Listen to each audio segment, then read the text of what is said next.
they're going to crucify you for something no matter what. So if you feel like you maybe said something that was on the line, you're not entirely sure, and you think maybe if you apologize it'll go away, remember, they went after Sarah Silverman, Lena Dunham, Aziz Ansari, Trudeau, Chris Evans. You haven't got a shot. Jump in the waters where we will always be here defending you and advocating against cancel culture. So let's move on to this segment here. The top 5 examples of SJWs, or let's just call them leftists now, because I think SJW is a flagged word on YouTube. NPC. Yeah, it is. Yeah, if you put SJW on YouTube, you're immediately demonetized. Yeah. So let's use this as a jumping off point. SNL, they dropped a new cast member, Shane Gillis, right? If you haven't followed this, we'll talk about it with Gavin next. This was following some social media outrage based on some jokes. They said he wouldn't be joining the cast. And his comments were, quote, offensive, hurtful, unacceptable to the Asian community, proving once again that Charlie can't take a joke. Bill can. No. You actually know that no Asians were offended by the jokes, right? It was just white people wearing hemp hats on behalf of Asians, because all the Asians were laughing. Right, yeah. They're the white knights. It was a guy from Vox or Vice or whoever it was who does the spoken bird poetry. But, it's good to know that SNL, that's not a joke, spoken bird poetry. Good thing to know, though, that SNL draws the line at Asian jokes. Joining us now are 3 peasant laborers from the factory in China where these iPhones were manufactured. Oh, you upset with bug? Too many bug in California. I sleep in communal bunk bed with 100 strangers. Lice are okay, so it's just one racist Asian stereotype. Oh, there's 2 of them. It's not even good. One time, she went in line 21 days for baby formula. Formula. Enough food to feed baby. So very similar. Yeah. By the way, I actually thought the sketch was funny. The sketch was funny. That's 2014. Just so you know. It's not like we have to dig back through and go back to Rob Schneider or have to go back to Breakfast at Tiffany's. That's 2014. Sorry, it was the 70s. That's basically the last cast member who was replaced by the other black female cast member who was replaced by the other black female cast member. Just a never woman of color. I think we do need to make sure to appropriately punish all of the audience members who laughed at that joke in 2014. He said it was funny. I thought it was a funny sketch. Okay, by the way, for those who missed it, here's the controversial clip from the person they asked in question so you can see it. Damn, Chinatown's fucking nuts. It's crazy, dude. It is full fucking China. Dude, it's fucking Chinese down there. I wonder how that started. They just built one fucked up looking building and people were like, all right, no one said anything. Let the fucking chicks live there, huh? That's about it. Yeah, that's a bit difficult. It's not a big deal. I mean, it's not. I don't think it's funny, but no, it's not. But that wasn't necessarily the joke. It's not offensive. But here's this isn't an isolated incident. The mob is going to come after comics, celebrities, politicians, regardless of how woke they are. And that's why I want to cycle through 5 examples of the most woke people we can think of, leftist folks, who then had the crocodiles turn on them. So, example number 5, Sarah Silverman. This is important. After Kevin Hart, remember, he was fired from the Oscars for his homophobic tweets that they dug through. Right. She didn't come to his defense. Instead, she said that she was done making gay jokes, and she likened the use of the word gay to racism.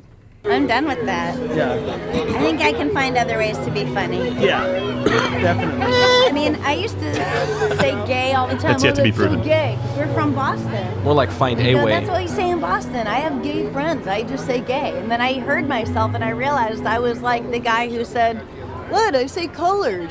I have colored friends. Isn't it always great that this revelation comes after they've made their tens of millions of dollars? Right, exactly. Well, let me retire here to my Beverly Hills mansion and think about what I've done during a 97-hour spa I can find other ways. Everything was a shock comic joke until she did Wreck-It Ralph, and it's like now I get it. Yes. Yeah. Now I understand. I've had an awakening. As she paints her nails gold. Now that I sleep on a bed of $1 million bills. But it's crazy to me that any comedians are doing this at all. Of course they should be, whether they agree with it or not, they should be championing free speech. That's what's so concerning to me. This is a shock comic who climbed the ladder and then pulled it up. And is now pelting other comedians with paintballs. I guess I don't know what she would use. She was not going to have a gun. No, that's definitely not going to happen. A gun. It's a Nerf gun. And so what happened? She found herself being canceled for doing a skit in blackface. Here's her talking about it. I recently was going to do a movie, 2 days on a movie, a sweet part in a cool little movie. And then at 11 p.m. the night before, they fired me because they saw a picture of me in blackface from that episode. Surprise, Listen, I'm not RBF. that person anymore, but I was doing it. You know, I didn't go to a Halloween party in the 80s in blackface. I was doing an episode about race. now I understand it's never okay and blah, blah, blah. Blah, blah, blah, blah, blah. By the way, we are going to get to our number one spot is the most woke person you can think of who did go in blackface, not once, but twice. Right. I don't think she should have been canceled or punished at all. Not the at all. blackface sketch was about a girl who was tone deaf doing blackface to impress black people. I thought it was a funny sketch. I think Sarah Silverman can be very funny at times, and I am not advocating for her to be canceled at all. I am pointing out the standard by which they want to be judged. Yeah. I think conservatives need to be really careful about this. We shouldn't be advocating that anyone else get canceled. No. We should be pointing out their standards, but then we should be defending them and championing their right to do these things, to say these things, and not be canceled. And I'm not just talking about First Amendment. We talk about this all the time. Right. First Amendment obviously is government, no government infringement. But we are talking about a culture right now of bullying people into silence. And that is just as important. Okay, example number 4. This might surprise you. Lena Dunham. I've talked about her. Her dad draws anger vaginas. She's the creator. HBO, the woke series Girls, right? And also noted survivor of condoms and potted plants. She's effectively the SJW feminist archetype, right? She won awards for support of the LGBTQ community. She campaigned for Obama and Clinton. She pledged to move to Canada if Trump won. If only. Spoiler alert, she didn't. And she particularly made a big deal out of activism to fight sexual assault. She talked about being raped by a guy named Barry, the resident Republican at her college. And then she did this whole PSA, I think. Do we have a clip? Yeah. PSA about sexual assault. Yeah. And 1 in 4 girls will be sexually abused before the age of 18. This isn't a secret. But not the one on the far reality. left. So why is our default reaction as a society to disbelief or to silence? Or to shame. By the way, it's important to note, remember they did the 1 in 5 women are raped. Right. And they said 1 in 4 women are raped. And they said, well, 1 in 4 women are sexually assaulted. It's not true. No. It's not a true number. Totally debunked. If you look at the Bureau of Justice, if you look at the FBI statistics, it's just not factually accurate. It is a number, though. And by the way, her rape Doesn't story was a hold water. hoax. And the editors of her memoir actually had to change the book after threats of legal action. Yes. So there's the argument in the court of public opinion, and then there's, all right, we have to pull it when it gets legal. Right. By the way, in that same book, vivid descriptions of sexually abusing her little sister. Yeah. Okay. Including spreading Horrible. her. If you have kids, leave the room. Spreading her sister's vagina open when she was 11, or her sister was 11 and she was 17.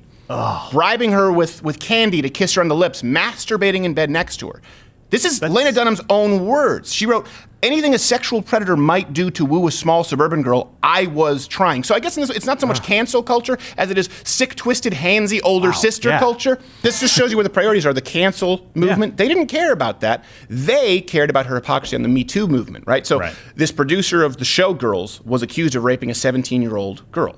And then Lena Dunham responded, without any evidence that the girl was lying. This is her statement. While our first instinct is to listen to every woman's story, because you demanded that they do, our insider knowledge of Murray's situation makes us confident that sadly this accusation is one of the 3% of assault cases that are misreported every year. First off, it's not only 3% that are misreported or false rape allegations, and you didn't run an investigation. They're bitching about the Kavanaugh investigation, which was as thorough as you could possibly make it because someone sent something to the FBI at some point that wasn't corroborated, and she's going, even though this guy was accused of rape, we don't think he did. Really, why not? Yeah. He said no. And by the way, this is what finally led to the social justice warriors calling for Dunham's cancellation. It's hard not to be happy about this example. I'm generally against cancel culture, but I'm also against raping sisters. Number 3, Chris Evans. Chris Evans is about as woke as you can get for a white guy. He's called Donald Trump a racist. He's been headlining LGBTQ IAIP events to pushing abortion without any restrictions whatsoever. Which, by the way, should be completely out of line, considering the penis. I thought it was no uterus, no opinion. Oh, we're like, we support I thought abortion. that was the logic. Bring your cock right in, sir. It's okay, we'll hit the censor button. So him and his co-star, Jeremy Renner, they made the mistake of calling Black Widow, referring to Black Widow, a fictional character, mind you, as a slut. She's with Bruce. What do you guys make of that? She's a slut. I was going to say something along that line. Oh my God. Trick, man. Which, by the way, that's actually kind of funny. It is funny. It's funny. I like Jeremy Renner. They're talking about a cartoon character. Yes. Yeah. And like we've talked about Named before, Black Widow, by the laughing way. is an involuntary action. Yeah. He thought that was funny. Genuinely. So when it's not this, when we talk about gender is societally conditioned, no. Telling someone that they shouldn't find something that's taboo or offensive funny, that's your attempt at social engineering. Right, He yeah. laughed. That's a guttural response. That is, this is funny. And you want to tell him that his emotive reaction is wrong. And of course, he apologized. Evan's apology was, we answered in a very juvenile, offensive way that rightfully angered some fans. I regret it, and I sincerely apologize. I'm sorry that this tasteless joke about a fictional character offended anyone. Example number 2, Aziz Ansari. So he should be an expert, by the way, at navigating the whole woke male-female relations. Yeah, He was the little brown feminist that could. You're a feminist if you go to a Jay-Z and Beyonce concert and you're not like, I feel like Beyonce should get 23% less money than Jay-Z. Also, I don't Wrong. think Beyonce should have the right to vote. Wrong. I don't know anyone who says that. Nobody. I know gay guys who use the term queen bee. And then I knew a guy, I only found that out, I found out that, you know how I found out the term queen bee was a thing? Because I heard a bunch of gay guys say queen bee. And then I heard a guy who claimed he was straight say queen bee. And I said, no, now I know. It turns out he was gay. Well, yeah, there you Your go. gaydar was Yeah, I don't have any other proof other than he said queen bee, but I'd bet my life. That's good enough. take a look, Yeah, that's though. good enough. He also wrote, by the way, Aziz Ansari, he wrote this sort of postmodern book on romantic relationships, right? And what did he do? As they come for him too, he committed the unforgivable crime of going on a date with a girl that didn't go so well. So for those of you who are confused, bad date is now a synonym for sexual misconduct. Apparently. Keep in mind, we're not advocating for casual sex here or promiscuity. We're the conservatives who are mocked for advocating abstinence until marriage. But ladies, let me just say this, okay? If you're going to a guy's apartment, okay, and you strip down to nothing and you start engaging in sex, I don't want to say that you're asking for it, but that's only because you're already doing it. Yeah. You asked for You're in it, the you act. got it, you were doing it, and then you didn't want it. Like Chance in Homeward Bound with the porcupine. I don't want it! I don't want it! Yeah. And by the way, I think that guys who specifically target women who are drunk, especially if they're sober, are germs. You should stay away from them. But it was not that kind of a scenario. I want to be really clear here, too. I don't think that Aziz Ansari should be canceled. I'm not advocating that for any of these people. But they will come for you. Okay, example number 1. This one is just too good. I love this one. Oh, Yes. so- One of my favorite people. The darling of the left, Prime Minister of Canada, Justin Trudeau. Remember, this is the guy who broke down in tears apologizing to the Two-Spirit community. Right. I didn't know it was a real, I thought it was a Halloween store. Yeah. I didn't know it was a thing. April Fools in October. Two-Spirit. So everyone does have skeletons in their closet, even the guy who apologizes to the Two-Spirit community. But yesterday, Time Magazine, or earlier this week, they dropped the funniest story of all time. With a picture of him attending a party in brown That's face. Justin Trudeau. That's Justin Trudeau. No way. That is awesome. I mean, that is it's technically brown face. Yes. But that's black face. But he's dressed Let's in be honest. all white. It's hilarious. That's a tube I love of it. kiwi shoe polish. We all know exactly Brilliant what is contrast. happening. It was Oh excellent. my It was gosh. a mocha, I Lots think, of was the contrast. actual color. Was that the color? Yeah, Yeah. mocha. Well, that's also something, by the Spicy way, mocha. we talk about black. Indians, especially South Indians, can be Yeah. far darker than black people. So Can it's be, not can. an accurate descriptor. It's true. I just want to It's be true. clear It's about that. racist, Keep in mind, this is important. I'm not advocating. I don't think he should lose his re-election. But Megyn Kelly Not for that. Based was on this. fired, canceled, for merely suggesting that someone doing blackface back in the day might not have been inherently racist. So I want Right. to contrast the comments that got Megyn Kelly canceled. Let's juxtapose that with Prime Minister Justin Trudeau's apology. Here you go. Truly, you do get in trouble if you are a white person who puts on blackface on Halloween, or a black person who puts on whiteface for Halloween. No, you don't. Whiteface is fine. Back when I was a kid, that was okay as long as you were dressing up as like a character. I didn't think was racist at the time, but now I recognize it was something racist to do, and I am deeply sorry. Was that the only time in your life you've ever done something like that? When I was in high school, I dressed up at a talent show and sang Dale. Wait, Dale. Wait, there's more? Wow. Looks like the Mars Volta. Get a fro on. The man, he didn't just fro. dabble in blackface. He was positively a blackface connoisseur. Just so happens. You can that- also see on his Keep digging. face when this story broke, and they're asking those questions. Like, I'm sorry, I didn't know that it was racist back then, but now I understand. And he's sitting there, he thinks it's over, and then someone says, "Yes, excuse me, is this the only time?" And you can see in his head, he's going. I've got an answer for this. Excessive. I think this is important to note. A lot of people say, "Well, you know what? I'm not I'm not Alex Jones, right? That was when they tried to, when they canceled Alex Jones. And this is one thing I just realized: we're kind of the only program to have endured an all-out assault to be deplatformed. Because you went back after them hard. Well, they did it with Milo. They did it with Alex Jones. They've done it with other. I mean, they've done it with people obviously who are not conservatives. They did it obviously. They went after Gavin. I think he's still available on YouTube. We'll talk with him about that. We didn't apologize because I didn't do anything wrong. We doubled down. We didn't just go back and by the way, conservatives don't just complain and say, look, they're trying to censor me. No. Come back funnier and harder. Do not apologize if you haven't done anything wrong. Andrew Breitbart, he said, apologize for what? They're going to crucify you for something no matter what. So if you feel like you maybe said something that was on the line, you're not entirely sure, and you think maybe if you apologize it'll go away, remember, they went after Sarah Silverman, Lena Dunham, Aziz Ansari, Trudeau, Chris Evans. You haven't got a shot. None of you have a shot. They will go after you no matter what. And I want to make sure that everyone out there, because we've seen a lot of comedians who used to fancy themselves liberals who have now come to the other side of the fence just because of this cancel culture. Well, there are still some other comedians saying it's not a real thing, like Andy Kindler. He said it's not a real thing. Really? Okay.